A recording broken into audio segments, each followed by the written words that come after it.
እናንተ እንደዚህ ትዕቢተኛ ደራሲ አትሁኑ። ዲያብሎስ ለመመራት እጃቸውን ከሰጡት በስተቀር መላውን ዓለም ማሸነፍ ይችላል። የእነዚህ ሰዎች ዋና ዓላማ ሌሎች ሰዎችን ወደ ንስሐ ለመምራት ሳይሆን ለእነርሱ አድናቆት ለማግኘት ብቻ ነው። አንድ ትሑት አገልጋይ ሌሎች አገልጋዮችን መብለጥ አይፈልግም፣ ያገለግሉ ዘንድ እድሉን ይሰጣቸዋል እንጂ። እግዚአብሔርን ብቻ እንጂ ራሳችሁን የማታሸንፉ ከሆናችሁ የአገልግሎትን ኃላፊነት መቀበል አትችሉምና ቆይታ አድርጉ።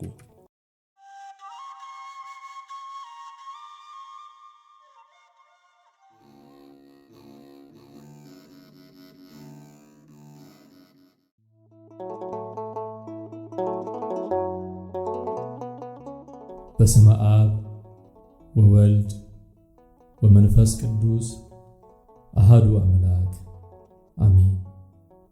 መንፈሳዊ አገልግሎትና መንፈሳዊ አገልጋይ የግብፅ ኦርቶዶክስ ቤተክርስቲያን ፓትርያርክ ቅዱስነታቸው አቡነ ሺኖዳ እንደጻፉት አያሌው ዘኢየሱስ እንደተረጎመው ምዕራፍ 8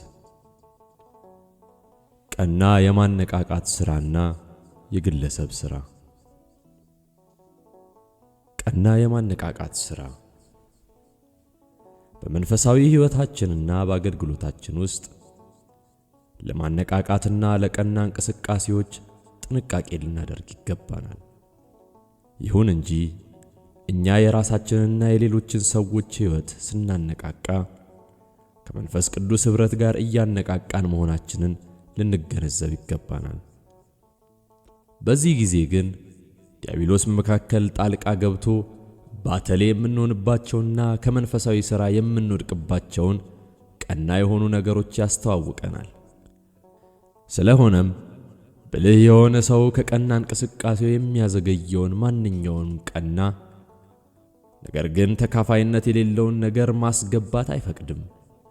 ብቻ እርሱ ተካፋይነትና ማብቂያ በሌለው ሁከት ውስጥ ባተሌ የሚያደርገውን ማንኛውንም ነገር በማስወገድ የማነቃቃት ሥራውን ይቀጥላል። እንዲህ ያለው ነገር መንፈሳዊነቱን፣ አገልግሎቱንና የማነቃቃት እንቅስቃሴዎቹን እንዲያጣ ያደርገዋልና። በእውነቱ ከሆነ ግን መድኃኒታችን ኢየሱስ ክርስቶስ የቀና ሥራን መመሪያና ተካፋይነት የሌላቸውን ጉዳዮችን የማስወገድ መመሪያን ለእኛ አዘጋጅቶልናል።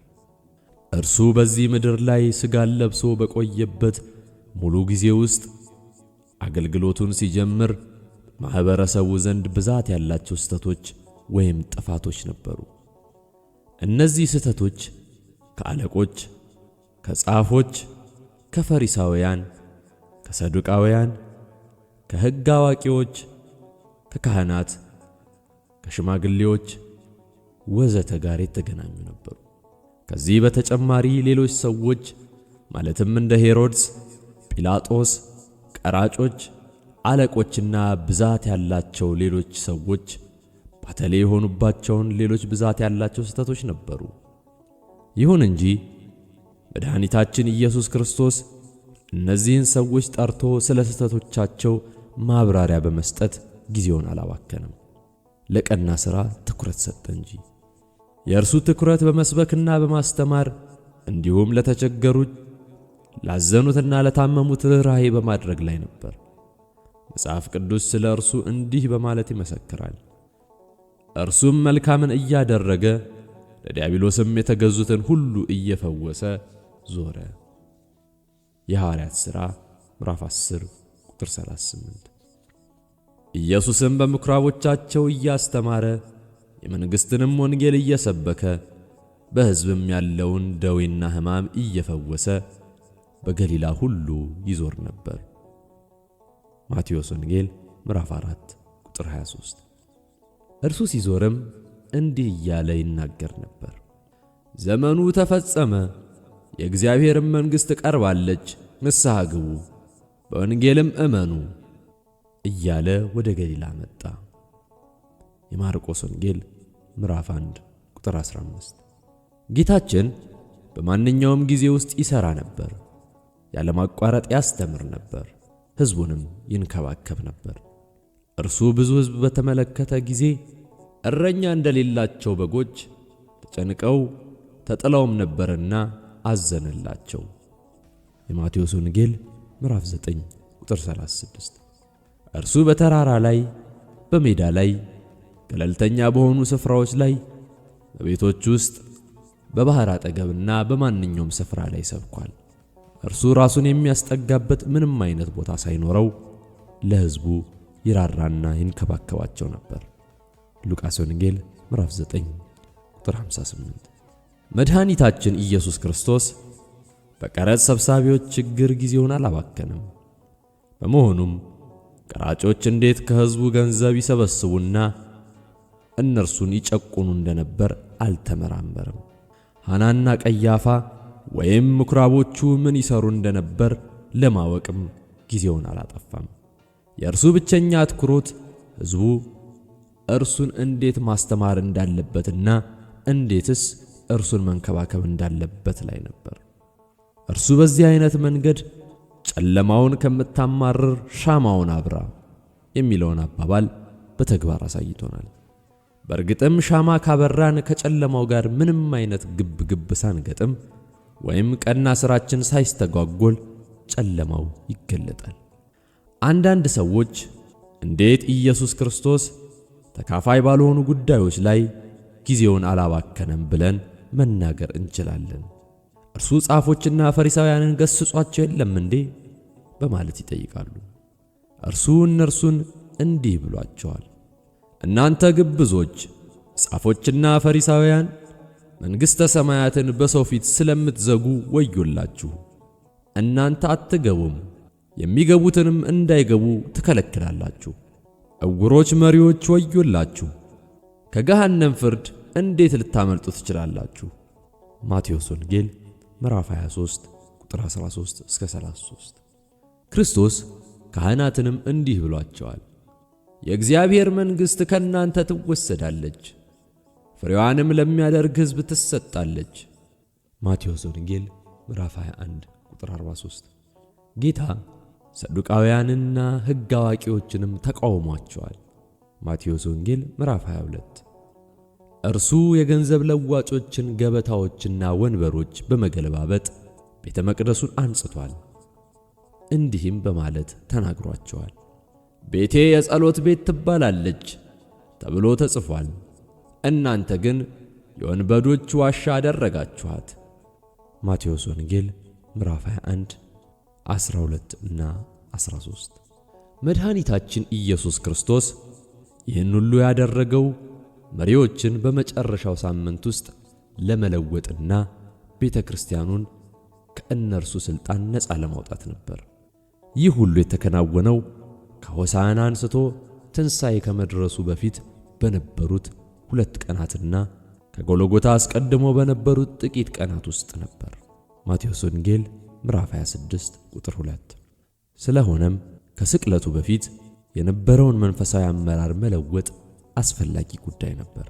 ኢየሱስ ክርስቶስ አገልግሎቱ ሙሉ ጊዜ ውስጥ በቀና ሥራ ላይ፣ ሕዝቡን በመንከባከብ ላይና የእግዚአብሔርን መንግሥት ቁልፎች ለመቀበል የሚያስችል አዲስ አመራር በማደራጀት ላይ ያተኮረ ነበር። በእነዚህ ዓመታት ሁሉ ከነዚህ አፈንጋጭ ሰዎች ጋር አልተጣላም፣ እነርሱ ተጣሉት እንጂ። እርሱ ያደረገው ነገር ቢኖር አመለካከቶቻቸውን ማስተካከል ብቻ ነው። መንግሥቱን አስመልክቶ የተሰጠና በውስጡ መንፈሳዊ ትምህርት ያዘለ አንድ ምሳሌ በወንጌል ተጽፏል። ይህም የስንዴውና የእንክርዳዱ ምሳሌ ነው። ጌታ ይህን አስመልክቶ ሲናገር እንዲህ ነበር ያለው፣ ሰዎቹ ሲተኙ ግን ጠላቱ መጣና በስንዴው መሃል እንክርዳድ ዘርቶ ሄደ። ማቴዎስ ወንጌል ምዕራፍ 13 ቁጥር 25። አገልጋዮቹም እንክርዳዱን ለመንቀል አሳብ ቢያቀርቡም ጌታ ግን እንክርዳዱን ስትለቅሙ ስንዴውን ከእርሱ ጋር እንዳትነቅሉት አይሆንም፣ ተዋቸው፣ እስከ መከር ጊዜ አብረው ይደጉ። በመከር ጊዜም አጫጆችን እንክርዳዱን አስቀድማችሁ ልቀሙ፣ በእሳትም ለማቃጠል በየነዶ እሰሩ፣ ስንዴውን ግን በጎተራዬ ውስጥ ክተቱ እላለሁ አለ። ማቴዎስ ወንጌል ምዕራፍ 13 ቁጥር 29 እስከ 30። አዎን ወንድሞቼ፣ ከእንክርዳዱ ጋር ስንዴውን አብራችሁ እንዳትነቅሉ። እንክርዳዱን መንቀል የእናንተ ኃላፊነት አይደለም። የእናንተ ኃላፊነት እንደ ስንዴው ማደግ ነው። የአጨዳ ጊዜ ሲደርስ እግዚአብሔር ስለሚያይ ማሳዎቻችሁ በስንዴ ተሞልተው ይመለከታል። ከዚህ በኋላም 30፣ 60ና 100 እጥፍ ፍሬ ስለሚሰበስብ ጎተራዎቹ በስንዴ ይሞላሉ። ይህ ቀናውና ጠቃሚው ሥራ ነው። እንክርዳድን ከመሬት ላይ በመንቀልና በመሰብሰብ ጊዜያችሁን የምታቃጥሉ ከሆናችሁ ነርቮቻችሁንና መንፈሳዊነታችሁን ልታጡ ትችላላችሁ። ተቆጥረው በማያልቁ ስህተቶችም ላይ ትወድቃላችሁ።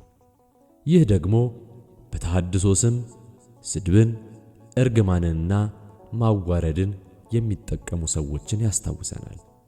እነዚህ ሰዎች በንዴት፣ በብስጭት፣ በተንኮልና ሌሎች ሰዎችን በማጥፋት ኃጢአት ላይ ይወድቃሉ። በዚህ ሁሉ ከፍ ያለ ድምፃቸውን ይጠቀማሉ። ሌሎች ሰዎችንም በቃላቶቻቸው ያጠቃሉ። እንክርዳዱን በመንቀል እነርሱ ራሳቸው እንክርዳድ ይሆናሉ። እነርሱ እንክርዳድ ከመንቀል በስተቀር ሌላ ሥራ አይኖራቸውም። መንፈሳዊነታቸው በጠባቸው ውስጥ ይጠፋል። መንፈሳዊነታቸው ስለሚቆም የማሰናከያ ድንጋይ ይሆናሉ። ምንም አይነት ምሳሌ አይሰጡም፣ ወይም ማንኛውም አይነት ተሐድሶ ሊያመጡ አይችሉም።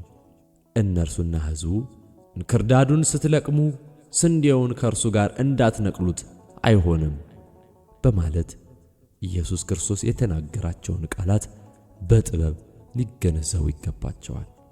መድኃኒታችን ኢየሱስ ክርስቶስ ይህን የተናገረው ለእውነተኛው እንክርዳድ ከሆነ በእይታ ጉድለት ስንዴ እንክርዳድ ነው ብለው የሚያስቡና እንክርዳዱን ብቻ በማሳው ላይ ትተው ስንዴውን በጽናት የሚነቅሉ ሰዎች ምን ሊባሉ ይችላሉ?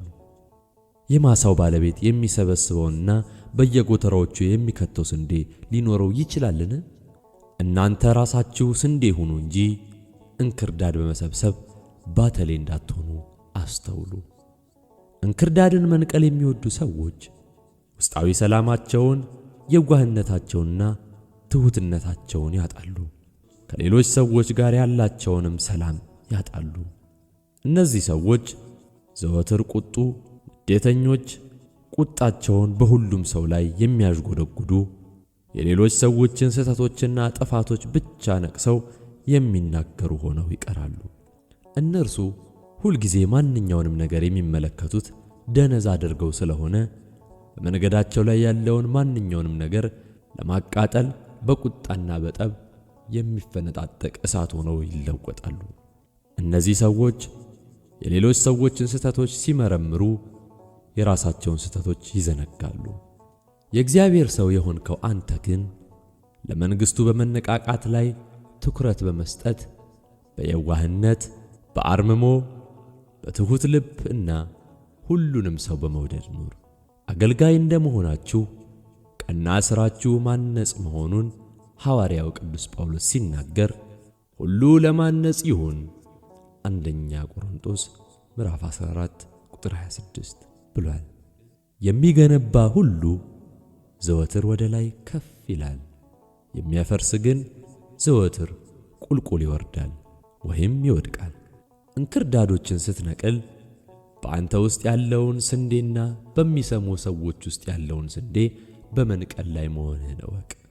ስንዴውን በየስፍራው ዝሩ፣ ምርጥ የሆነውን ዘር ግን ለዩ።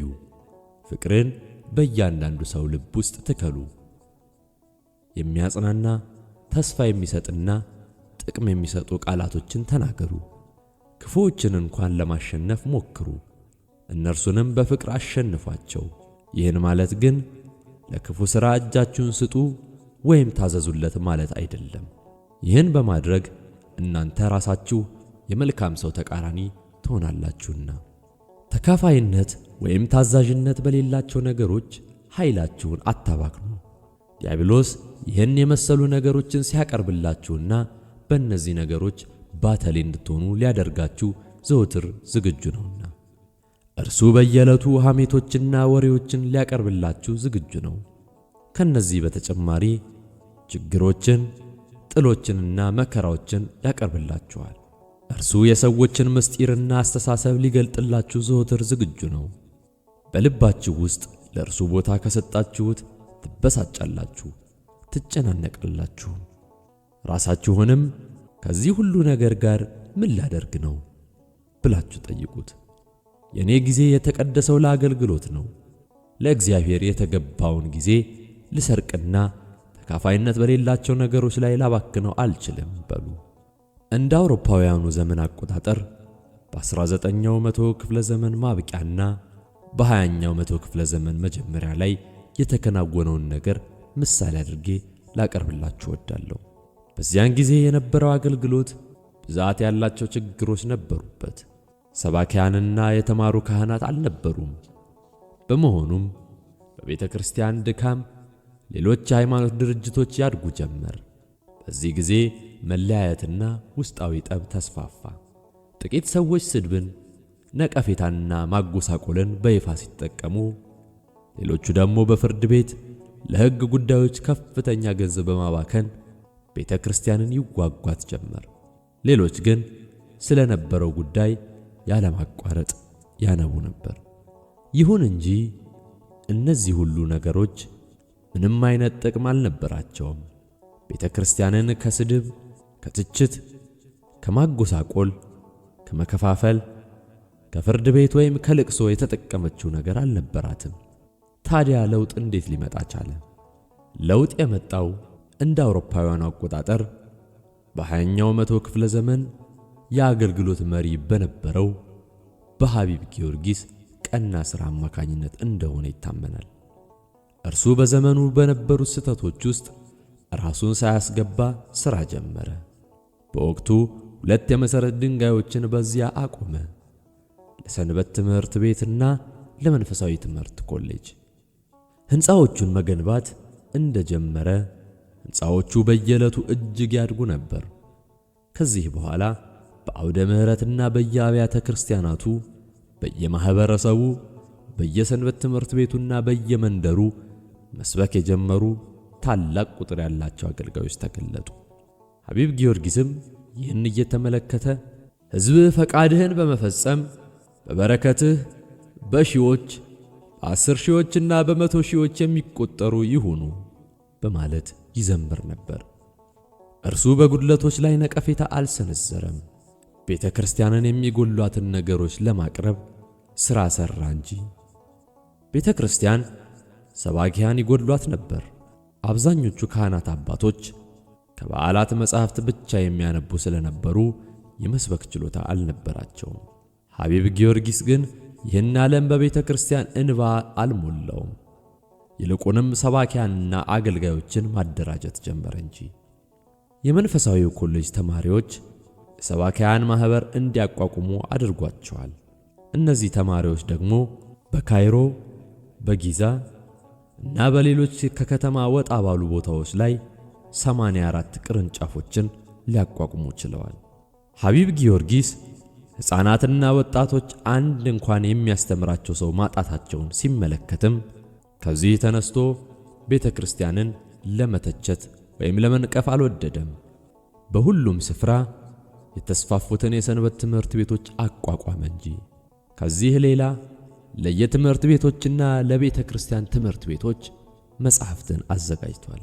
በአንዳንድ ጉባኤዎች የፕሮቴስታንቶች መዝሙር ቦታ እያያዘ ሲመጣ በቤተ ክርስቲያን ዜማ የተቀኙ መዝሙራትን ያዘጋጅ ጀመር።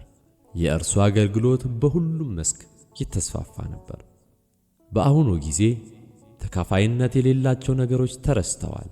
ዛሬ በአገልጋዮች ሕሊና ውስጥ ያለው ቀና ሥራ ብቻ ነው። በሐቢብ ጊዮርጊስ የተመራው ይህ የማነቃቃት ሥራ ታላቅ ትምህርትን ሰጥቶን አልፏል። እዚህ ላይ በፍጥረት ታሪክ ውስጥ የተነገረ አንድ አረፍተ ነገር አስታውሳለሁ። ምድርም ባዶ ነበረች፣ አንዳችም አልነበረባትም፣ ጨለማም በጥልቁ ላይ ነበር። ዘፍጥረት ምዕራፍ 1 ቁጥር 2። ይህ ከሆነ እግዚአብሔር የሠራው ሥራ ምንድን ነበር? መጽሐፍ ቅዱስ የሚነግረን እግዚአብሔር ጨለማውንና የምድርን ባዶነት አለማውገዙን ነው። ይልቁንም እንዲህ አለን፣ የእግዚአብሔር መንፈስ በውሃ ላይ ሰፎ ነበር። ዘፍጥረት 1 ቁጥር 2። እግዚአብሔር አምላክ ጨለማው ይወገድ አላለም፣ ይሁን እንጂ ብርሃን ይሁን ዘፍጥረት 1 ቁጥር 3 ስላለ ብርሃን ሆኗል። ከዚህ በኋላ እግዚአብሔር ብርሃኑ መልካም እንደሆነ አየ፣ ብርሃንና ጨለማንም ለየ። ዘፍጥረት 1 ቁጥር 4። አምላካችን እግዚአብሔር ብርሃን እንሆን ዘንድ ሲጠራን እናንተ የዓለም ብርሃን ናችሁ ማቴዎስ ወንጌል ምዕራፍ 5 ቁጥር 14 ብሎናል። ስለሆነም እኛ ብርሃናት ስንሆን ጨለማው ወዲያውኑ ስለሚወገድ እርሱን መርገም አያስፈልግም። የማነቃቃት ሥራ ለእኛም ሆነ ለሌሎች ሰዎች ይበጀናል። ቀና ሥራም ለእኛም ሆነ ለሌሎች ሰዎች ያለምንም ጥፋት አትራፊ ነው የሚሆነው። ይህን ማወቅ ጠቃሚ ነገር ነው። ምክንያቱም እኔ ራሴ በሕይወት ዘመኔ ውስጥ ዓይኖቻቸው ጥቁር ነጥቦችን ካልሆነ በስተቀር ሌላ ምንም ነገር የማያዩ ሰዎች ስላጋጠሙኝ ነው። እነርሱ ነጮቹን ነጥቦች ማለትም መልካሞቹን ሥራዎች አያዩም ወይም አይጠቅሱም። እነርሱ ሁልጊዜ የሚያስቡት የሚያተኩሩትና የሚተቹት ጨለማውን ነው። ይሁን እንጂ ይህን ሁሉ በማድረጋቸው ደስተኛ መሆናቸውን፣ የዋህነታቸውንና ውስጣዊ ሰላማቸውን ያጣሉ። እነርሱ ስለ ጨለማ ማውራታቸው የሚሰሟቸውን ሰዎች ሰላማቸውንና ደስታቸውን እንዲያጡ ያደርጋቸዋል። እነዚህ ሰዎች ምድርን የሚመለከቷት ባዶና ቅርጽ የሌላት አድርገው ነው። የእነርሱ ዓይኖች በውሃው ላይ የሰፈፈውን የእግዚአብሔር መንፈስ ማየት አይችሉም፣ ወይም እግዚአብሔር አምላክ ብርሃን ይሁን በማለት ያሰማውን ድምፅ አይሰሙም። በእርግጥም መጽሐፍ ቅዱስ የምሥራች የሚናገር ሰላምም የሚያወራ የመልካምንም ወሬ የምሥራች የሚናገር መድኃኒትንም የሚያወራ ጽዮንንም አምላክሽ ነግሷል የሚል ሰው እግሩ በተራሮች ላይ እጅግ ያማረ ነው። ትንቢተ ኢሳይያስ ምዕራፍ 52 ቁጥር 7፣ ትንቢተ ናሆም ምዕራፍ 1 ቁጥር 15 ብሎ መናገሩ ድንቅ ነገር ነው። አዲስ ኪዳን የተጀመረው ድህነትን በሚያበስሩ መላእክት ነው። መልአኩ ይህን መልካም ዜና ያበሰራቸው እንዲህ በማለት ነበር። እነሆ ለሕዝብ ሁሉ የሚሆን ታላቅ ደስታ የምሥራች እነግራችኋለሁና። ሉቃስ ወንጌል ምዕራፍ 2 ቁጥር 10። ስለሆነም እናንተም በአገልግሎታችሁ ውስጥ መልካም ዜና ለማቅረብ ሞክሩ። የሰው ልጆች ብዙ መከራዎች ስለሚገጥሟቸው ደስታና ተስፋ የሚሰጣቸውን አጽናኝ ቃል ይሻሉ። ብርሃኑ እንዲገባላቸው መስኮቶቹን ክፈቱላቸው። ምንም አይነት ብርሃን የማታገኙ ብትሆኑም እንኳን እናንተ ራሳችሁ ብርሃን ሁኑ። የሚያነቃቃውንና ቀናውን ሥራ ጀምሩ። ይህን የምታደርጉ ከሆነ በሥራችሁና በአገልግሎታችሁ ውስጥ ደስተኞች የሚያደርጋቸውን ነገሮች ለግሷቸው። ከምድር ላይ ውሃ እንደቀለለ ለማብሰር ለኖህ የለመለመ የወይራ ቅጠል በአፏ ይዛ እንደመጣችሁ ርግብ ሁኑ። ዘፍጥረት 8 ቁጥር 11። የግለሰብ ሥራ ለአገልግሎት የሚበጅ የግለሰብን ሥራ ጥቅም የሚገልጠው አንድ ታላቅ ምሳሌ እግዚአብሔር ራሱ ለመላው ዓለም ካለው እንክብካቤ የተነሳ በግለሰብ ሥራ የመደሰቱ ጉዳይ ነው። በብሉይ ኪዳን ዘመን እግዚአብሔር አምላክ ነቢዩ ዳንኤል ወደ አናብስት ጉድጓድ በተወረወረ ጊዜ እንዳይጎዱት የአናብስቱን አፍ ይዘጋለት ዘንድ መልአኩን ወደ እርሱ ልኳል። ትንቢተ ዳንኤል ምዕራፍ 6 ቁጥር 22። ልክ እንደዚሁ 3 ደቂቅ ወደ እሳት በተወረወሩ ጊዜ የእግዚአብሔር መልአክ በእሳቱ ውስጥ ከእነርሱ ጋር ይመላለስ ስለነበረ እሳቱ እነርሱን ለማቃጠል አንዳችም ኃይል አልነበረው። ትንቢተ ዳንኤል ምዕራፍ 3 ቁጥር 25 እስከ 30። ነቢዩ ኤልያስን ንግሥቲቱ ኤልዛቤል ስታሳድደው በፍርሃት ተውጦ ስለነበረ የሰራዊት አምላክ እግዚአብሔር ተገልጦ ኤልያስ ሆይ በዚህ ምን ታደርጋለህ? አንደኛ ነገሥት ምዕራፍ 19 ቁጥር 13 በሚል ድምፅ አነጋግሮት ነበር። ያዕቆብ ፈርቶ ከወንድሙ ከኤሳው ፊት ሲሸሽ እግዚአብሔር አምላክ ለእርሱ ተገልጦ በሚያጽናኑ በፍቅርና በአጋዥነት ቃላት እንዲህ በማለት አጽናንቶት ነበር። እነሆም እኔ ካንተ ጋር ነኝ፣ በምትሄድባትም መንገድ ሁሉ ጠብቀሃለሁ፣ ወደዚህችም ምድር እመልስሃለሁ። ዘፍጥረት ምዕራፍ 28 ቁጥር 15። ለግለሰቦች በተደረገ ተመሳሳይ እንክብካቤ ውስጥ እግዚአብሔር ሳራን ከንጉሡ ከአቤሜሌክ እጅ ታድጓታል። ጌታ ለእርሱ በሕልም ተገልጦ እንዲህ በማለት ነበር ያስጠነቀቀው። እነሆ አንተ ስለ ወሰድካት ሴት ምውት ነህ፣ እርሷ ባለ ባል ናትና፣ እኔም ደግሞ በፊቴ ኃጢአትን እንዳትሠራ ከለከልኩ፣ ስለዚህም ትነካት ዘንድ አልተውህም። ዘፍጥረት ምዕራፍ 20 ቁጥር 3-6። እግዚአብሔር አምላክ እነዚህን ግለሰቦች በማዳን ሰላም በመስጠትና በመታደግ እንደተንከባከባቸው አንዳንድ ሰዎችን ወደ አገልግሎት ለመጥራትም ሥራ ሰርቷል። አምላካችን እግዚአብሔር የአባቶችና የነቢያት ሁሉ አባት የተባለው አብርሃምን እርሱ ወደሚያሳየው ተራራ እንዲወጣ ጠርቶታል።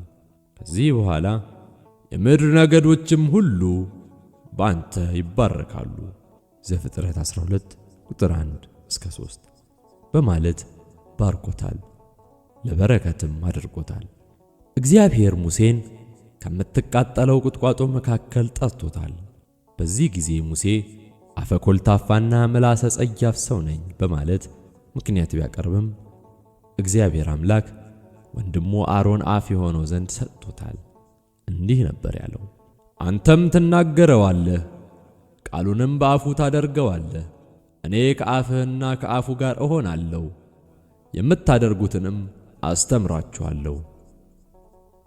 ዘጸአት ምዕራፍ 4 ቁጥር 13-15። ልክ እንደዚሁ እግዚአብሔር ኤርምያስን ሲጠራው ገና ብላቴና ነኝ ብሎ ምክንያት ቢያቀርብም እግዚአብሔር ግን እንዲህ ብሎ መልሶለታል። እነሆ ቃሌን በአፍህ ውስጥ አኑሬአለሁ። እነሆ ትነቅልና ታፈርስ ዘንድ፣ ታጠፋና ትገለብጥ ዘንድ፣ ትሠራና ትተክል ዘንድ በአሕዛብና በመንግሥታት ላይ ዛሬ አድርጌሃለሁ አለኝ። ኤርምያስ ምዕራፍ 6 ቁጥር 19። ከነዚህ ሌላ እግዚአብሔር ከነቢያትም ጋር ስለነበር ይደግፋቸው ነበር። እነርሱ ለእያንዳንዳቸው በግለሰብ ደረጃ የተናጥል ሥራ ይሠራላቸው ነበር። በነቢዩ ዮናስ ታሪክ ውስጥ እግዚአብሔር ከዮናስ ጋር በመርከቡ ላይ ከነበሩት ሰዎች ጋርና ከነነዌ ሰዎች ጋር ሆኖ የተናጥል ሥራ ይሠራላቸው ነበር። ከዮናስ ጋር የሠራው ሥራ ዮናስን እንዲታዘዝ አድርጎታል። ከዓሣ አንበሪው ሆድ አድኖታል። ስለ ተልኮም አሳምኖታል። በመርከቡ ላይ ከነበሩት ሰዎች ጋር በሠራው ሥራ ሰዎችን ወደ እምነት መርቷቸዋል። እንደ እግዚአብሔርነቱ የሚገባውን መሥዋዕት እንዲያቀርቡለትም አድርጓል። ከነነዌ ሰዎች ጋር በሠራው ሥራ ደግሞ ሕዝቡን ወደ ንስሐና ወደ ጸጸት መርቷቸዋል። ከአሕዛብ ወገን ስለነበሩም በእርሱ እንዲያምኑም አድርጓቸዋል። በእርግጥም ነነዌ በዓለም ላይ ካሉት ከተሞች መካከል አንዷ ብቻ ስለሆነች እግዚአብሔር ለነነዌ የሠራው ሥራ የተናጠል ሥራ ነው። ከዚህ በተመሳሳይ ሁኔታ እግዚአብሔር ባለፉት ዘመናት ከሕዝበ እስራኤል ጋር ሥራ ሰርቷል። እርሱ ሕዝቡን መርቷል።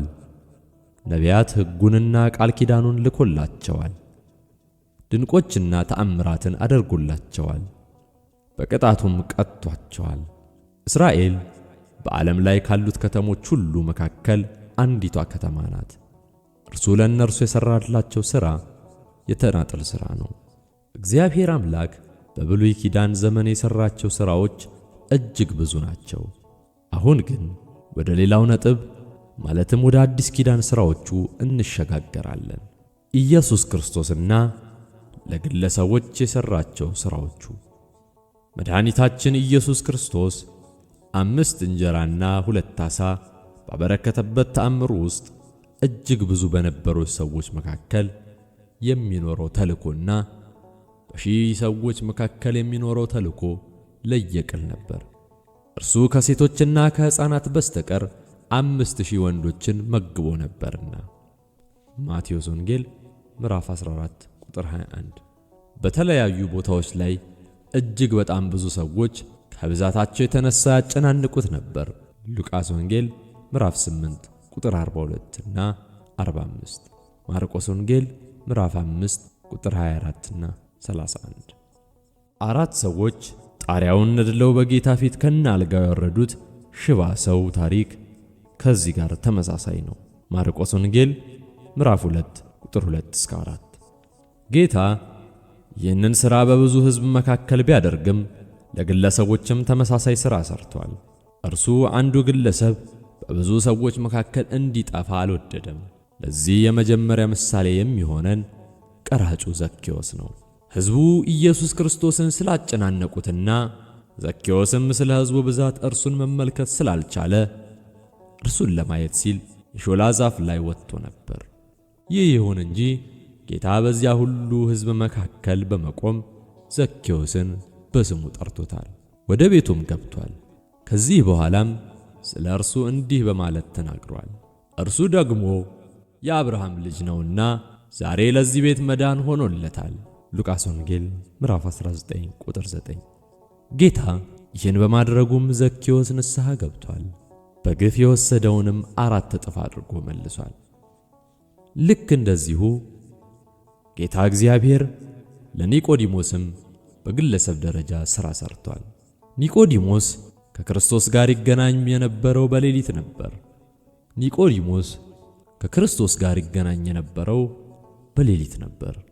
በመሆኑም ከውሃና ከመንፈስ ስለመወለድ ወይም ስለ ጥምቀት፣ በመንግሥተ ሰማያት ስለሚኖረው ስለ ሰው ልጅ እንዲሁም ስለ ነገረ ድነት ነግሮታል። ዮሐንስ ወንጌል ምዕራፍ 3 ቁጥር 1 እስከ 21። ይህ ግንኙነት ፍሬያማ ስለነበር ኒቆዲሞስ በእርሱ አምኗል። ከአርማትያሱ ሰው ከዮሴፍ ጋር ሆኖም የክርስቶስን ሥጋ ለመከፈን በቅቷል። ዮሐንስ ወንጌል ምዕራፍ 20 ቁጥር 38 እስከ 40። ታሪክ እንደሚነግረንም ኒቆዲሞስ በመጨረሻ ጳጳስ ሆኗል። መድኃኒታችን ኢየሱስ ክርስቶስ በግለሰብ ደረጃ ለሳምራዊቷም ሴት ሥራ ሰርቶላታል። እርሷን ያገኛት በውሃ ጉድጓድ አጠገብ ሲሆን ያነጋገራትም ሕያው ስለሆነው ውሃ እግዚአብሔርን በመንፈስና በእውነት ስለማምለክ ሲሆን በዚህም ወደ ንስሐ፣ ወደ ጸጸትና ወደ እምነት መርቷታል። ጌታ ከሴት ጋር በመነጋገሩ ደቀ መዛሙርቱ ይደነቁ እንጂ ዮሐንስ ወንጌል ምዕራፍ 4 ቁጥር 27 እርሱ ከእርሷ ጋር ያደረገው ውይይት ፍሬያማ ነበር። ፍሬያማ የሆነውም በግል ሕይወቷ እርሷ ስላመነችና ንስሐ ስለገባች ብቻ ሳይሆን ለሳምራውያን ሰዎች እርሱ ክርስቶስ መሆኑን ስለሰበከች ጭምር ነው። ዮሐንስ ወንጌል ምዕራፍ 4 ቁጥር 28 እስከ 30። ከዚህ በተጨማሪ የሉቃስ ወንጌል ምዕራፍ 15 ሙሉ ለሙሉ የሚናገረው ለንስሐ ስለተደረገ የግለሰብ ሥራ ነው። በዚህ ምዕራፍ ውስጥ ስለ ጠፋው በግ እናነባለን። የዚህ በግ እረኛ 99 በጎቹን በሜዳ ላይ ትቶ እርሱን ፍለጋ ስለመሄዱና ባገኘውም ጊዜ በትከሻው ተሸክሞ ስለመምጣቱ እናነባለን። ከዚህ በተጨማሪ ስለ ጠፋው ድሪምና ስለ ጠፋው ልጅ እናነባለን። የጠፋው ልጅ ወደ አባቱ ሲመለስ አባቱ ታላቅ ግብዣ እንዳደረገለትና በዚህ ግብዣ ተናዶ የነበረው ታላቅ ወንድሙን ለማሳመን ስላደረገው ጥረት እንመለከታለን። ሌሎች ታላቅ ጠቀሜታ ያላቸው ለግለሰብ የተደረጉ ሥራዎች የሚከተሉት ናቸው። መድኃኒታችን ኢየሱስ ክርስቶስ ለማርታ ባደረገው ሥራ ውስጥ እንዲህ በማለት ተናግሯታል። ማርታ ማርታ፣ በብዙ ነገር ትጨነቂያለሽ፣ ትታወኪማለሽ። የሚያስፈልገው ግን ጥቂት ወይም አንድ ነገር ነው። የሉቃስ ወንጌል ምዕራፍ 10 ቁጥር 41 እስከ 42። ጌታ ዕውር ሆኖ ለተወለደው ግለሰብም ሥራ ሰርቶለታል።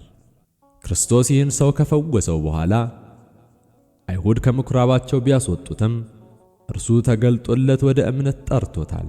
የሚያናግረውም ክርስቶስ የሕያው እግዚአብሔር ልጅ መሆኑን አስረድቶታል። በመሆኑም ዕውር የነበረው ሰው ጌታ ሆይ አምናለሁ በማለት አምልኮቱን ፈጽሞለታል። ዮሐንስ ወንጌል ምዕራፍ 9 ቁጥር 35 እስከ 38። አምላካችን ኢየሱስ ክርስቶስ ከናትናኤል ጋር ያደረገው ንግግር ሌላው ምሳሌያችን ነው። ጌታ ፊልጶስ ሳይጠራ ከበለስ በታች ሳለህ አየው ሲለው ስላመነው መምህር ሆይ አንተ የእግዚአብሔር ልጅ ነህ፣ አንተ የእስራኤል ንጉሥ ነህ ዮሐንስ ወንጌል ምዕራፍ 2 ቁጥር 47 እስከ 49 በማለት መልሶለታል። መድኃኒታችን ኢየሱስ ክርስቶስ ለግለሰቦች የሠራቸው ሥራዎች እጅግ ብዙ ናቸው።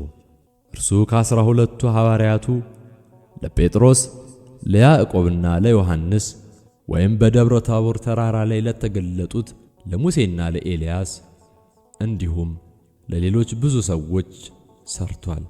ማርቆስ ወንጌል ምዕራፍ 9 ቁጥር 2 እስከ 8።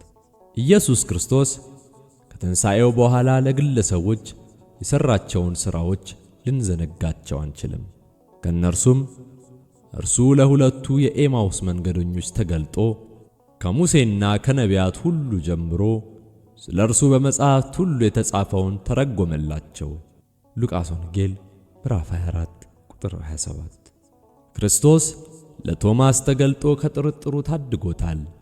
የተወጋ ጎኑን እንዲዳስስ ከፈቀደለት በኋላም ያመንክ እንጂ ያላመንክ አትሁን በማለት ተናግሮታል።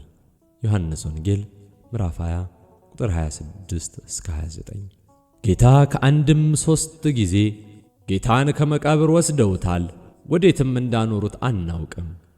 ዮሐንስ ወንጌል ምዕራፍ 20 ቁጥር 2፣ 12 እና 15 በማለት ለተናገረችው ለመግደላዊት ማርያምም ተገልጦላታል። እርሱ ከእርሷ ጋር ባደረገው ንግግር ውስጥ በትንሣኤው አምናለች። ከዚህ በተጨማሪ እርሷንና ሌላኛይቱን ማርያም ለሐዋርያቱ ትንሣኤውን እንዲያበስሩ ልኳቸዋል። ማቴዎስ ወንጌል ምዕራፍ 28። አምላክ ከትንሣኤው በኋላ ለሐዋርያቱ ተገልጦ መንፈስ ሥጋና አጥንት እንደሌለው በማስረዳት መንፈስ አለመሆኑን አሳይቷቸዋል። ይህን ያደረገውም የተቸነከሩ እጆቹንና እግሮቹን በማሳየትና በፊታቸው ከእነርሱ ጋር በመብላት ነበር። የሉቃስ ወንጌል ምዕራፍ 24 ቁጥር 36 እስከ 43። በሌላ ጊዜ ደግሞ ለሐዋርያቱ ተገልጦ ምስጢረ ክህነትን ሰጥቷቸዋል። እርሱ በእነርሱ ላይ እፍ ብሎ መንፈስ ቅዱስን ተቀበሉ፣ ኃጢአታቸውን ይቅር ያላችኋቸው ሁሉ ይቀርላቸዋል፣ የያዛችሁባቸውም ሁሉ ተይዞባቸዋል። ዮሐንስ ወንጌል ምዕራፍ 20 ቁጥር 22 እስከ 23 ብሏቸዋል። ጴጥሮስ ከኢየሱስ ክርስቶስ ስቅለት አስቀድሞ እርሱን 3 ጊዜ ስለ ካደውና በዚህ ሥራው ስለ ተጸጸተ ክርስቶስ ከእርሱ ጋር ስምምነት ላይ ደርሷል። በዚህም እርሱን በማጽናናት ግልገሎቼን አሰማራ፣ ጠቦቶቼን ጠብቅ፣ በጎቼን አሰማራ ዮሐንስ ወንጌል ምዕራፍ 21 ቁጥር 15 እስከ 17 ብሎታል። መድኃኒታችን ኢየሱስ ክርስቶስ ከዕርገቱ በኋላ ከፈጸማቸው ታላላቅ የግለሰቦች ሥራዎች መካከል የሚከተሉት ይገኛሉ። ለጠርሴሱ ሳውል ያቀረበው ጥሪ። ጌታ ለሳውል የተገለጠለት ወደ ደማስቆ በሚወስደው መንገድ ላይ ሲሆን እርሱን በመውቀስ የተናገረውም ሳውል ሳውል ስለምን ታሳድደኛለህ? የሐዋርያት ሥራ ምዕራፍ 9 ቁጥር 4 በማለት ነበር። ከዚህ በኋላም ወደ እምነት መርቶታል። በሐናንያ እጅ እንዲጠመቅ ልኮታል። የሐዋርያት ሥራ ምዕራፍ 9 ቁጥር 15 እስከ 18። ከዚያም የአሕዛብ ሐዋርያ እንዲሆን መርጦታል። ከዚህ በኋላ በቆሮንጦስ ሳለ አንድ ጊዜ በሌሊት በራእይ ተገልጦ እንዲህ ብሎት ነበር፣ እኔ ካንተ ጋር ነኝ፣ ማንም ክፉ ሊያደርግብህ የሚነሳብህ የለምና አትፍራ። ነገር ግን ተናገር፣ ዝምም አትበል። በዚህ ከተማ ብዙ ሕዝብ አሉኝና። የሐዋርያት ሥራ ምዕራፍ 18 ቁጥር 9 እስከ 10። ከዚህ በተጨማሪ በርቀት ወዳሉት ወደ አሕዛብ ልኮታል።